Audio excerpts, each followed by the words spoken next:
I would like you to think back to what this area would have been like 100 years ago or 200 years ago, and you would have had this wonderful hardwood forest, but throughout the forest were lots of openings. Some were just an acre, some might have been 10 or 20 acres long, and these were openings that occurred naturally, and then also that were enhanced by man's activities. The Native Americans would burn them. The settlers, once they were here, would bring their cattle up to the mountains in the summertime, and they would move them, or the cattle would move naturally because they just released them in the late spring, and the cattle would move naturally from opening to opening and graze because grasses would grow up there where the sunlight was coming in. These openings were called sods or balds, depending. I think the Germans called them sods more often, and the Scotch-Irish settlers called them balds more often. Why did the settlers bring them up here? Well, they brought them up here for a couple of reasons. One is the valley floor was a grain producing area, and you had fields and fields of grain, not necessarily fenced in, but open so that it could be harvested.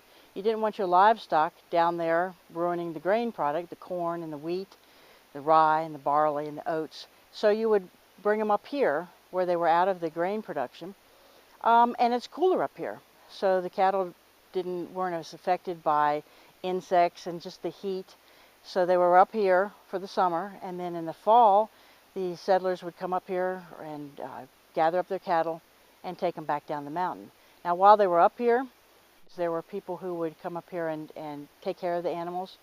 They would watch them, make sure bear didn't get in them, give them salt about once a week, and just kind of follow them around. And the animals were on their own, but they had bells on them, and every bell had a distinctive sound, and so you would know whether it's a mile away and you heard the bell, you would know that that's Farmer Jones's old brindle milk cow, and so that happened before the National Forest was here, and it happened after the National Forest. The National Forest folks would rent. You'd pay 50 cents a head, and you keep the cattle up here all summer, and so it happened until the valley went away from the wheat farming, and until farmers were a little more concerned about the breeding practices of their animals. There was no control over what the animals were going to look like after when the babies were born, after they were bred up here indiscriminately in the summertime. So, and plus people started moving into areas along the edges of the National Forest, and they didn't necessarily want cattle wandering through their yard either. So a lot of things that changed as far as agricultural practices and development practices.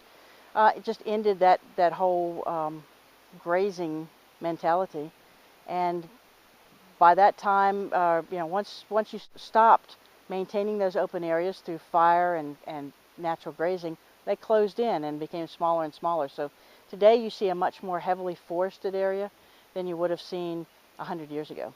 We're standing here today at Camp Todd, which was a fairly significant place. In the openings, the sods that were more significant, there were often little structures and camps where people would stay. You might hire somebody to live up here in the summer and take care of your animals, or you might come, if you're a group of boys and men, come up here to get away from the summer heat down there and be a little free. Their mothers would pack them lots of food, and they would stay up here and check on the animals and kind of have a little wild summer adventure.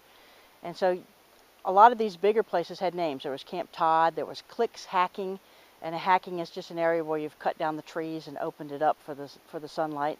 And if you were a person who lived in the valley floor but on the edges of the mountain, the foothills of the mountains, you would know what these places were and how to get from place to place. There are a lot of memories of folks who came up here as young boys, and just sort of the adventures that they remembered and the things that they didn't like. One gentleman that I interviewed, his name was Mose Karakoff, and he remembers coming up here as a boy, and how they'd eat all their food at once, and then they'd run out of food by the end of the week when they were supposed to be back.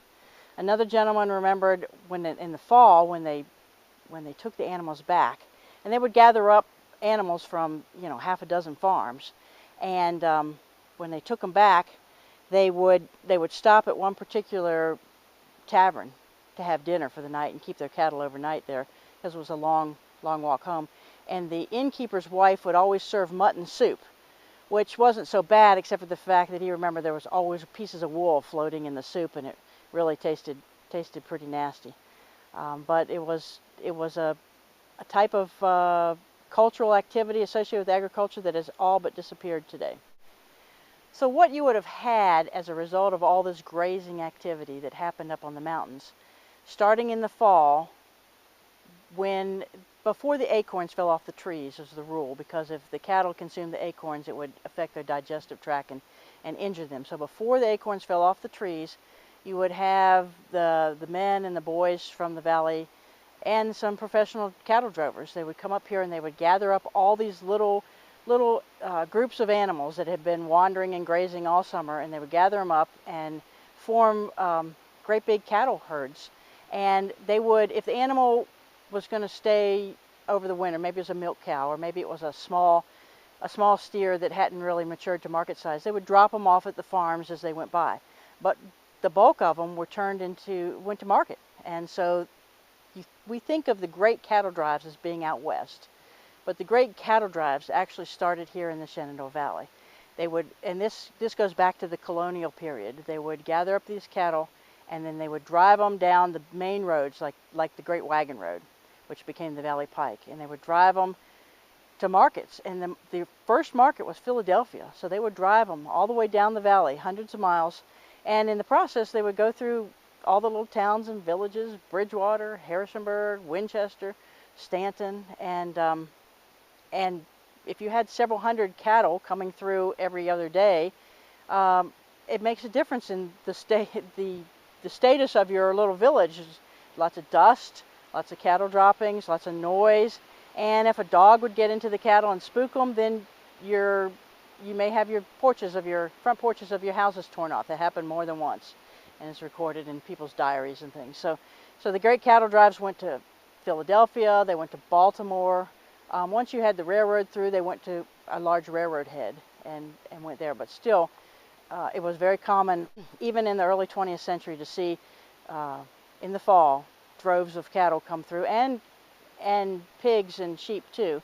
So and if you went through a toll booth, the Valley Pike became a toll road, then you paid so much per head to pass through, and farmers along the pike would grow corn specifically to feed those animals overnight. This cattle grazing is a long tradition here in the valley. It would have been occurring almost immediately with the first settlement. So the 1720s and 30s, they were grazing cattle up in the mountains and then driving them in the fall to the markets. That continued full force through the 1700s, the 1800s, and probably till the 1920s or 30s, because in a lesser way they would go to railroad heads instead of all the way to Philadelphia or to Baltimore or to Richmond. By the time the Great Depression hit, it was probably ending.